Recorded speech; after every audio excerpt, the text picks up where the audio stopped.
इधर है ना, मैं तो करके ही आएंगे टीवी में। देखिए कैश बुक, ये चैप्टर 8 से 10 मार्क्स की वेटेज रखता है, ध्यान रखिएगा। आप ये नहीं कह सकते कि बड़ा लेंथी क्वेश्चन होगा तो नहीं आएगा। क्वेश्चन आपसे एमसीक्यू में कैसे पूछेगा, फुल फ्लैश क्वेश्चंस दिए होंगे और नीचे हो सकता है इसके 5 पार्ट दे दें, 2 मार्क्स या 1 मार्क्स कैरी होगा इनका, तो इसके लिए आपको अलग से सॉल्व करना ही करना पड़ेगा।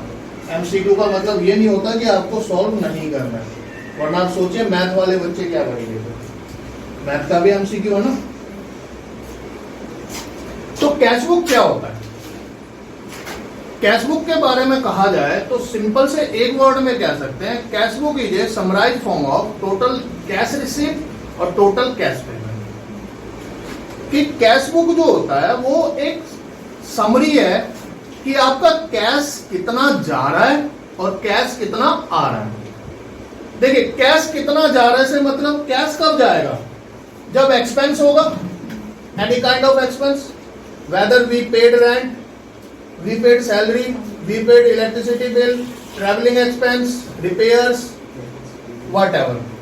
और जब हम परचेज करेंगे, जब हम परचेज करेंगे तो पेमेंट टू अदर होगा। देखो अब मैं कहूं मैंने एक सीए को फीस पे करा, एक्सपेंस ही तो है हमारे लिए, तो वो वहीं आ गया।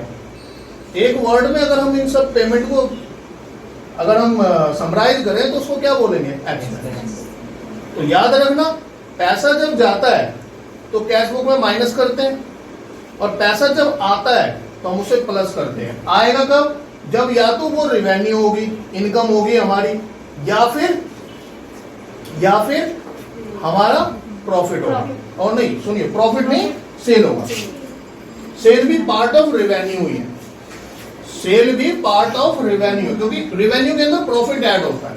तो आपको यहाँ पे प्रॉफिट नहीं निकालना। सपोज करो ना आपने 10,000 वाली चीज 20,000 में बेची,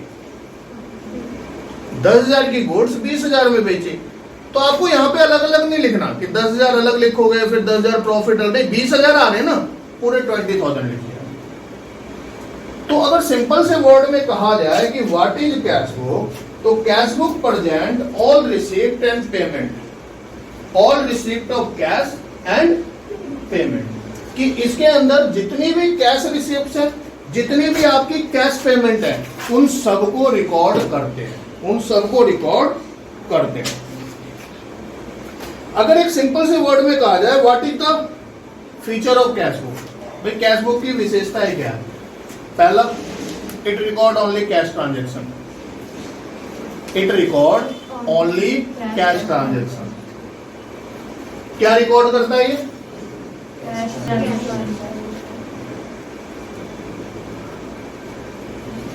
only cash transaction.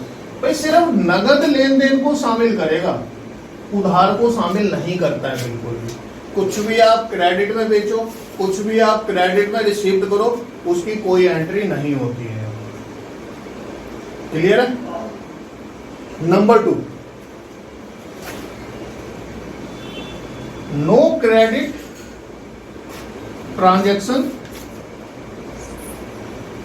Has been recorded.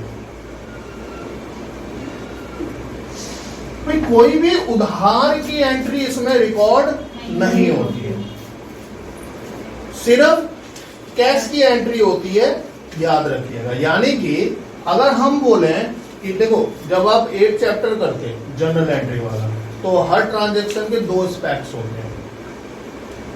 Goods purchase of ₹10,000, हमारे पास गुड्स आया, कैश गया, तो एंट्री हम करते purchase debit to cash, purchase को डेबिट करते, कैश को क्रेडिट करते।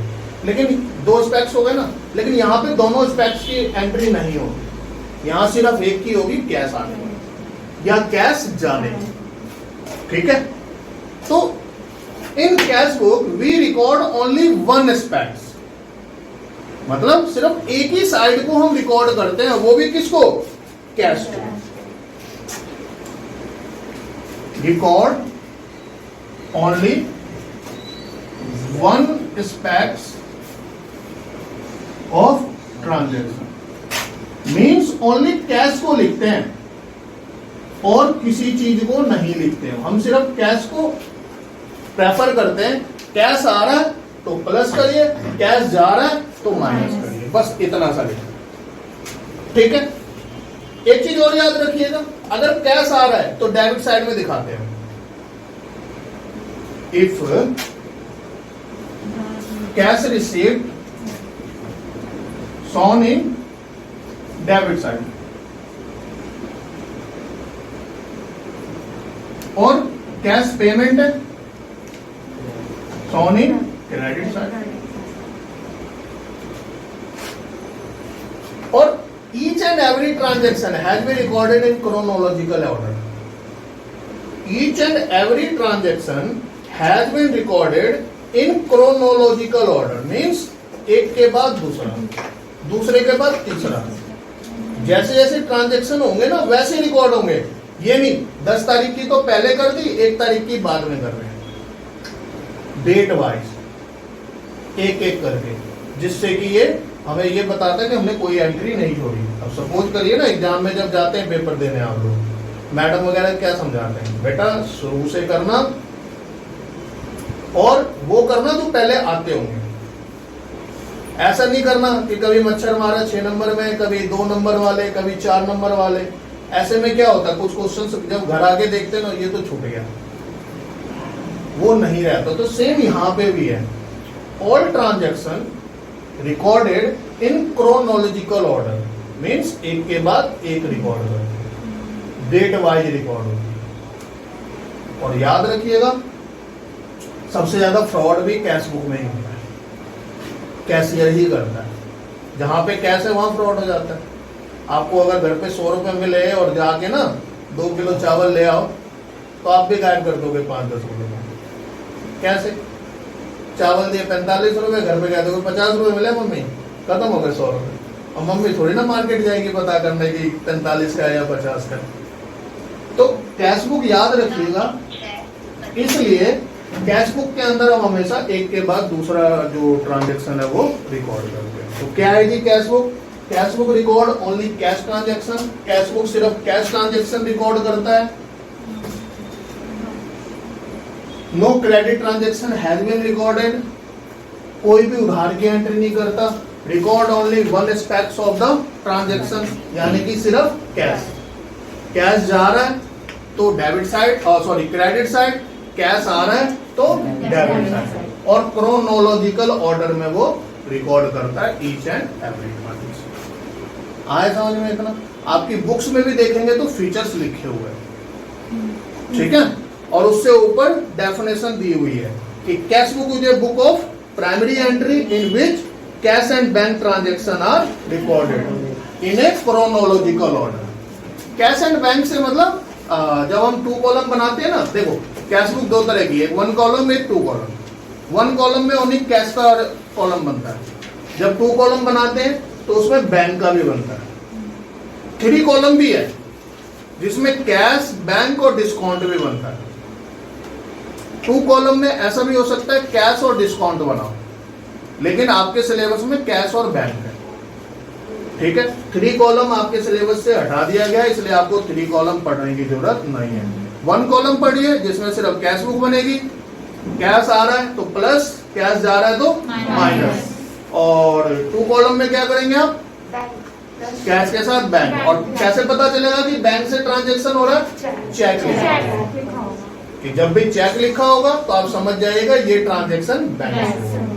तो सिंपल से याद रखना है, cash book is a primary book, cash book is a primary entry in which cash and bank transaction are recorded in a chronological order. Chronological order का मतलब होता है एक के बाद एक, ठीक है। अब एक छोटा सा ना, थोड़ा सा इस डेफिनेशन से ऊपर आते हैं। सब्सिडरी बुक है ये जो आप कर रहे हो ना, चैप्टर 10, उसके बाद चैप्टर 11 करोगे, ये सब ना आपके पार्ट है सब्सिडरी बुक के। तो सब्सिडरी बुक को मेनली किन पार्ट्स में डिवाइड किया गया? कैश बुक, जिसके बारे में पढ़ा आपने, it record only cash transaction. Chapter 10 पूरा वही है। 11 चैप्टर जब आएंगे तो सब्सिडरी बुक पार्ट 2 है वो, लेकिन उसके अंदर आप सारी क्रेडिट की ट्रांजैक्शन करेंगे। Purchase book, sale book, purchase return book, sale return book, BR book, BP book और जनरल प्रॉपर। जनरल प्रॉपर के ऊपर क्वेश्चन आता ही आता है। वो सारी जितनी भी ऊट पटांग एंट्री होती है ना जनरल एंट्री की, वो वहीं से मिलेगी। तो वो हम करेंगे, क्योंकि कैश बुक के बाद जनरल एंट्री शुरू करेंगे और जनरल एंट्री के बाद फिर मैं सीधा आपको सब्सिडरी बुक वाले करेंगे। तो बहुत आसान है। कैश बुक तो फिलहाल बहुत इजी है। आपको सिर्फ इतना पता रहना चाहिए कि हमारे पास कैश कब आएगा और कब जाएगा। ठीक है, मैं इसे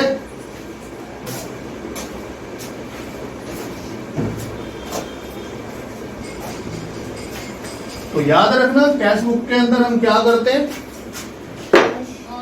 कैश ट्रांजैक्शन को रिकॉर्ड करते हैं। No credit transaction has been recorded, all cash received shown in debit side and all cash payment shown in credit side.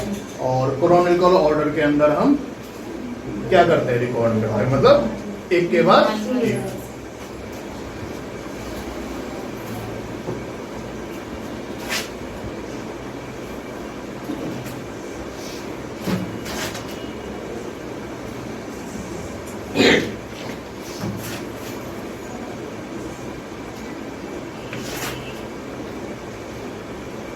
मैंने आपको बताया दो तरह की कैश बुक है आपके सिलेबस में, सिंगल कॉलम कैश बुक और 2 कॉलम कैश बुक। ये सिंगल कॉलम कैश बुक है जिसको सिंपल कैश बुक भी बोलते हैं। इसमें सिर्फ हम कैश का बनाते हैं, सिर्फ क्या करते हैं, कैश का बनाते हैं। देखिए ये आपकी डेट, ये पार्टिकुलर, लेजर फोलियो, अमाउंट, ये डेट है। हाँ, एक बात याद रखना, डेट के दोनों कॉलम सेम साइज के होने चाहिए। लेजर फोलियो बिल्कुल छोटा सा लिखिएगा, दोनों साइड के लेजर फोलियो सेम साइड के होने चाहिए, सेम साइज के, नहीं तो आपकी मैडम नंबर काट लेगी। पार्टिकुलर दोनों का सेम होना चाहिए, सेम साइज का। ये नहीं एक छोटा कर दिया एक बड़ा कर दिया, ऐसा नहीं होना चाहिए।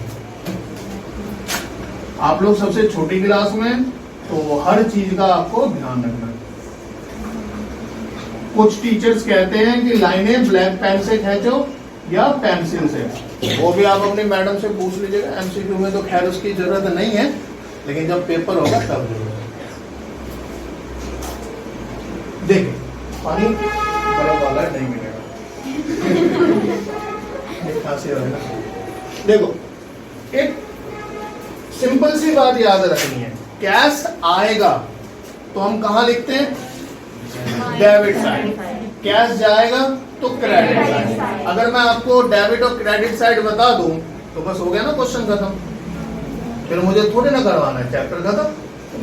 तो देखो डेबिट साइड ये वाली होती है और क्रेडिट साइड, और ये मैं पहली बार और आखिरी बार लिख रहा हूँ, डेबिट और क्रेडिट। आज के बाद कभी नहीं लिखूंगा, आप हमेशा याद कर लीजिएगा खुद से कि ये डेबिट होती है, क्रेडिट होती है। ये ऐसा नहीं है कि कभी ये क्रेडिट हो जाएगी और वो डेबिट हो जाएगी, हर बार फिक्स हो। जब भी कैश आएगा यहां लिखना है, और कैश जब जाएगा आप यहां लिखेंगे। बस इतनी सी चीज याद रखनी है, कैश आएगा यहां, कैश जाएगा यहां। कैश यहां कब कब आएगा, जब कोई पार्टनर बिजनेस स्टार्ट करेगा 50,000 रुपए से, तो कैपिटल आएगा जी। बिजनेस स्टार्ट किया, पैसा आएगा ना, हाँ या ना, बिजनेस में तो पैसा आएगा ना। अब आप उस 50,000 रुपए से क्या करोगे, ध्यान दीजिए। सबसे पहले हम 5,000 रुपए का गुड्स खरीदते हैं, ठीक है। क्या खरीदा आपने, डेट दे रखी है तो बहुत अच्छी बात है, 1/1/2021। 2 तारीख को हमने क्या किया, हमने कुछ गुड्स खरीदा। जब गुड्स खरीदेंगे तो परचेज लिखिएगा, और जब गुड्स बेचेंगे तो सेल लिखिएगा, गुड्स नहीं लिखना है। कभी आप देखो रिलायंस फ्रेश जाओ, जितने भी सामान बेचता है ना सब गुड्स होता है। अगर उसमें से 200 आइटम लिख के खरीद के ले आए तो क्या 200 का नाम लिखोगे आप, नहीं, ठीक है। तो एक ही वर्ड में समेट देते हैं टोटल करके कि आपने गुड्स खरीदा इतने का। तो हमने गुड्स कितने का खरीदा, कैश गया ना, बात खत्म। अब मोहन ने 5,000 रुपए हमको दिए। We received cash from Mohan 15,000। 15,000 रुपए किससे रिसीव किया? मोहन से। तो इधर आएगा और नाम के साथ कभी अकाउंट नहीं लगाना है, ठीक है? नाम के साथ कभी भी अकाउंट नहीं लगाना है, ध्यान रखिएगा। लगता है एक ही उस पे जब आप इसको ऐसे करके लिखेंगे मोहन से कौन, तो आप जरूरत नहीं है, आप सीधा क्या करेंगे कि नेम के साथ कोई भी नाम आएगा, सीता, गीता, रीता, कुछ भी, तो आपने नाम के साथ अकाउंट नहीं लगाना। फिलहाल समझ में आ गया? 15,000 रिसीव्ड किया तो इस तरफ लिखेंगे। आपने सेल कर दिया कितने का? 20,000 रुपए का। कैश आया, यहां लिख दो। सेम डे आपने रेंट पे करा, सेम डे आपने सैलरी दी, सेम डे आपने इलेक्ट्रिसिटी बिल भरा। यानी कि इन ए वर्ड कोई भी एक्सपेंस इस तरफ आएगा, ठीक है? कोई भी एक्सपेंस इस तरफ आएगा। मान लो आपने किसी को एडवांस में पेमेंट करा 2,000 रुपए का, कोई सप्लायर था, हमने बोला भाई ये गुड्स भेज दो 100 किलो, कहता ठीक है भेज दूंगा जी, लेकिन एडवांस में भेज दो पहले 2,000 रुपए, ठीक है? हमें इससे कोई मतलब नहीं पैसा क्यों जा रहा है, कहां से आ रहा है, हमें सिर्फ ये मतलब रखना है कि क्या हमारा कैश में जा रहा है, क्या हमारा कैश में आ रहा है, तो बस जा रहा है तो यहां लिखिए, आ रहा है तो इधर लिखिए। मान लीजिए आपने कितना पे करा उसको एडवांस में, तो नाम लिख के 2,000 रुपए लिख दो यहां पे, ठीक है? अब जिस दिन गुड्स लाएगा वो, और अब मान लो बैलेंस के 18,000 हमने और बेच दिए उसको, टोटल 20 देने थे, तो बाय मोहन करके या बाय परचेज करके 18,000 और लिख देंगे, ठीक? कोई डाउट? अब हमने उधार में बेचा है 2,000 रुपए का, एंट्री होगी? नहीं होगी, छोड़ दीजिए उसको। हमें उधार में हमने बेचा है, उसकी कोई एंट्री नहीं होगी, ध्यान रखना। गुड्स तो गया लेकिन कैश नहीं आया ना, और we record only one aspects in cash book, cash. तो कैश आया नहीं तो हम इसको नहीं लिखेंगे। आप इधर मान लीजिए हमने कोई चीज परचेज करी उधार में, उसकी भी एंट्री यहाँ नहीं होगी। बस मान लेते हैं इतना सा एक क्वेश्चन था, टोटल कर लीजिए, दोनों साइड का टोटल कर लो जरा। देखो मुझे ये वाली साइड ज्यादा लग रही है, 85,000, ठीक है जी। और इस तरफ का टोटल कर लो आप, 10, 15, 17 आ गया ना। तो आप एक साइड में कॉपी पे 85 में से 17 माइनस करो, देखो क्या आएगा, 68,000। इतना ही आया ना, क्योंकि दोनों जो बॉक्स बनाए हैं हमने उसमें 85 ही लिखना है हमने, दोनों बॉक्स का टोटल सेम होना चाहिए। अब सेम करने के लिए कितना कम है, 68, तो वो यहाँ लिख देंगे बाय बैलेंस CD 68,000, और महीने का आखिरी दिन हम मान लेते हैं, हम मान लेते हैं कि इसके बाद और कोई ट्रांजैक्शन नहीं हुआ, महीने के आखिरी दिन आ गया। और जिधर कम आएगा उधर लिखेंगे, हमारा इधर कम है ना तो यहां लिखेंगे, अगर इधर कम होता तो टू बैलेंस CD ही लिखते हैं। ये टू साइड होती है, ये बाई साइड होती है। एक बात और बता देता हूं, टू बाई लगाने के कोई नंबर एक्स्ट्रा नहीं मिलते, कुछ स्कूल में नहीं लगाते हैं, कुछ में लगाते हैं, तो मर्जी आपकी है, लगाना है टू और बाई लगाइए, नहीं लगाओगे तो भी कोई फर्क नहीं पड़ता। CBSE कहता है कि ना तो इसके नंबर मिलेंगे ना नंबर कटेंगे, लेकिन ऐसा नहीं करना कि 2 में लगा दिया 3 में नहीं लगाया। लगाना है तो लगाइए, नहीं लगाना तो बिल्कुल ही मत लगाइए, ठीक है? तो ये बैलेंस समझ में आ गया। जिधर कम होगा, अगर इस साइड कम आ रहा है, पहले हम टोटल कर लेंगे रफली, किसी पेज पे लिख लीजिए साइड में, इसका टोटल 85 है, इसका टोटल 17 है, हमें दिख गया ये वाली साइड कम है, तो 85 यहां लिखा, 85 हमने यहां लिखा, ठीक है? और जो बैलेंस आ रहा है वो हमें यहाँ लिखना है। आया समझ में? एक बार नोट करना चाहोगे? आइए देखिए क्वेश्चन करते हैं। बहुत ही प्यारा सा क्वेश्चन, आपकी टीएस ग्रेवाल बुक का क्वेश्चन नंबर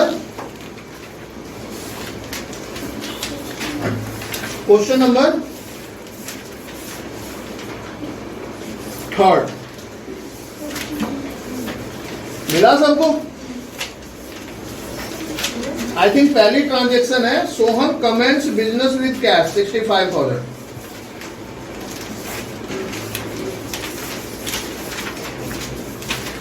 सिमरन है कुछ की बुकों में, हमारी बुक में सोहन है, ठीक है।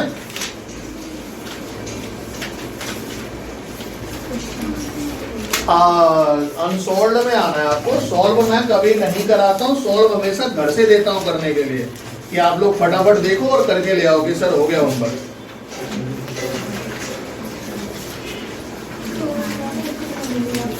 थर्ड क्वेश्चन है, अनसोल्ड में आइए। इस चीज की फीस अलग से चार्ज करूंगा, ध्यान रखना। आगे से क्वेश्चन ढूंढने के लिए दोगे तो पलट रहा हूँ फिर आप पलटे जा रहे। क्वेश्चन नंबर मिल गया सबको? अनसोल्ड में और पलटिए आगे। हाँ क्वेश्चन नंबर 3 देखो।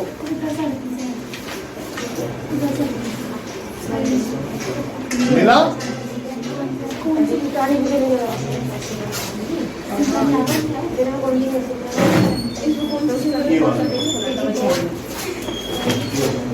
ये वाला है सिमरन। ऐसा है ना, किसी चीज में हम जितना गुड़ डालते हैं ना उतना ही मीठा होता है। तो आप लोगों ने जितना पैसा लगाया है बुकों पे उसी हिसाब से क्वेश्चन मिलेंगे, ठीक है। अभी देखना कुछ की बुकों में ना एक जीरो कम मिलेगा, क्योंकि उन्होंने दुकान वाले को पैसे कम दिए हैं, और कुछ की बुकों में एक जीरो ज्यादा मिलेगा क्वेश्चन के साथ। मतलब किसी में 1000 होगा तो किसी में 10,000 होगा। तो अब ये मत कहिएगा कि सर आप जीरो लगा के दो, तो वो गलती आप लोगों की नहीं है, वो एडिशन के हिसाब से है। क्योंकि जब आप लोग बुक खरीदते हो तो वो कोई नई लाता है कोई पुरानी लाता है, तो एडिशन का फर्क पड़ता है। और अच्छी बात है, अलग अलग बुक है तो ज्यादा बेटर है। कौन सा क्वेश्चन है जी? किसमें देख लीजिए आप, देखिए आपको मिला। देखिए कह रहे Simran prepare simple cash book from the following transaction of Simran, कि सिमरन ने कुछ ट्रांजेक्शन किए हैं और आपको क्या करना है, सिंपल कैश बुक बनाना है।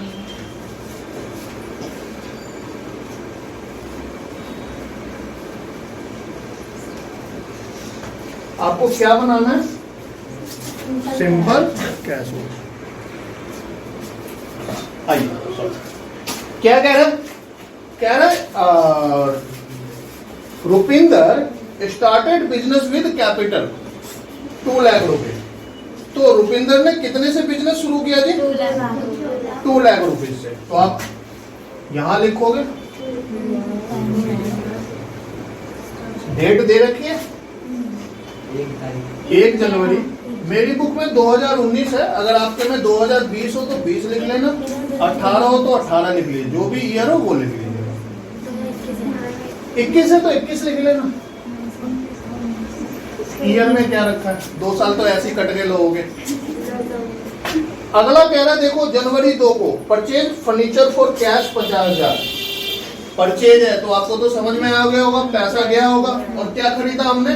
फर्नीचर। तो जब भी हम कोई फिक्स एसेट्स खरीदते हैं उसका नाम लिखते हैं, याद रखना। जब भी कोई फिक्स एसेट्स खरीदेंगे उसका नाम लिखना है। लेकिन जब भी हम कुछ गुड्स खरीदेंगे तो परचेज, और बेचेंगे तो सेल। ठीक है काजल?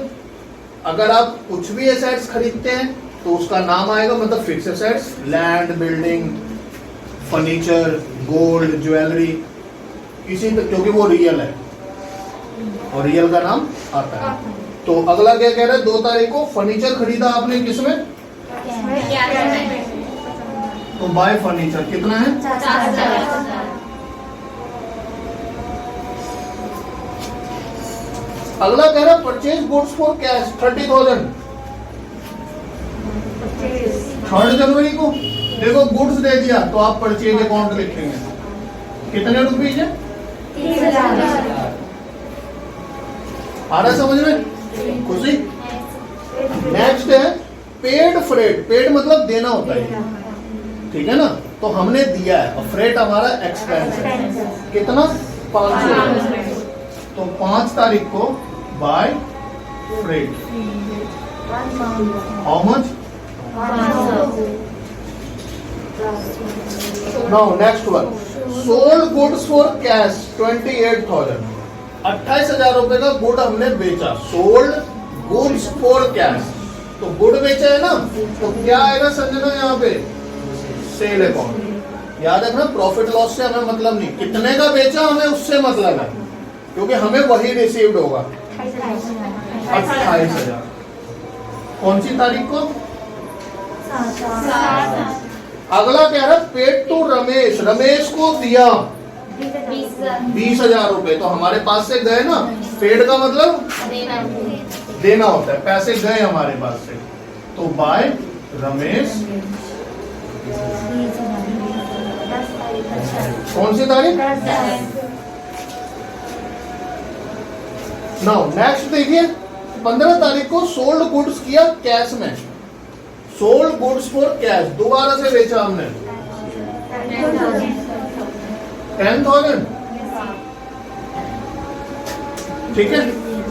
नाउ नेक्स्ट देखिए पेड वेजिस 20 तारीख को। पेड का मतलब क्या होता है? देना। और आपको पता होना चाहिए वेजिस, वेजिस किसको पे किया जाता है? लेबर को, जो फिजिकल वर्क करते हैं फैक्ट्री में। और सैलरी किनको देते हैं? जो मेंटल काम करते हैं ऑफिस में। जो दिमाग से काम करते हैं उनको सैलरी मिलती है, और जो फिजिकली काम करते हैं उनको मजदूरी मिलती है, जिसे हम वेजेस कहते हैं। तो कितना पे करा है? 10,000। कौन सी तारीख को? 20।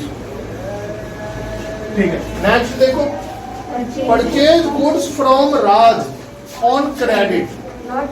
Purchase goods from Raj on credit. Credit का मतलब क्या होता है? एंट्री होगी तो क्रॉस मार दो वहां पे। जनवरी 31 देखिए paid rent by cheque. Cheque से पेमेंट करी है, और चेक से जब पेमेंट करी है तो यहाँ पे हमारे पास बैंक का कॉलम थोड़े ना है, हम तो कैश बना रहे हैं ना, तो इसकी भी एंट्री नहीं होगी, ठीक है। चेक से पेमेंट और चेक से जो रिसीव्ड होगा दोनों की एंट्री नहीं होनी है। क्यों? क्योंकि ये सिंगल कॉलम कैश बुक है, और सिंगल कॉलम कैश बुक में हम क्या बनाते हैं? सिर्फ कैश। तो याद रखना उधार की कोई एंट्री नहीं और चेक की भी। अगर 2 कॉलम बनाते हैं ना तो उस तरह हो जाता है, क्योंकि पेमेंट है। अब हम टोटल करते हैं 2,38,000। इधर का टोटल करिए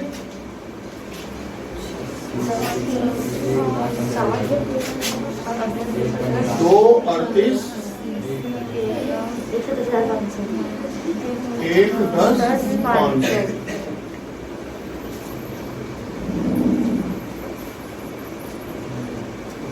क्या आंसर है? यही है ना? देखिए तो मैंने बताया था दोनों बॉक्स को सेम लिखते हैं, ठीक है, और आमने सामने ही होंगे, ऊपर नीचे मत करिएगा टोटल। और बाकी का बाय बैलेंस CD 1,27,500। कौन सी तारीख को? 31। आया समझ में? इसके बाद एक काम और करना, एक काम और करिएगा, एक 1 फरवरी लिखना और यहाँ पे लिखिएगा टू बैलेंस BD 1,27,500। कि अगले महीने जब बनेगा तो हम दोबारा से कैपिटल थोड़ी लाएंगे, हमारा तो काम स्टार्ट हो गया ना। तो ये वाली जो क्लोजिंग कैश है वो अगले दिन ओपनिंग हो जाएगी। आया समझ में? दोबारा एक बार रिपीट करो, जितने भी कैश रिसिप्ट है सब इधर, कैश पेमेंट इधर, क्रेडिट की कोई एंट्री नहीं होगी, चेक की कोई एंट्री नहीं होगी, क्योंकि हम सिंगल कॉलम कैश को बना रहे हैं।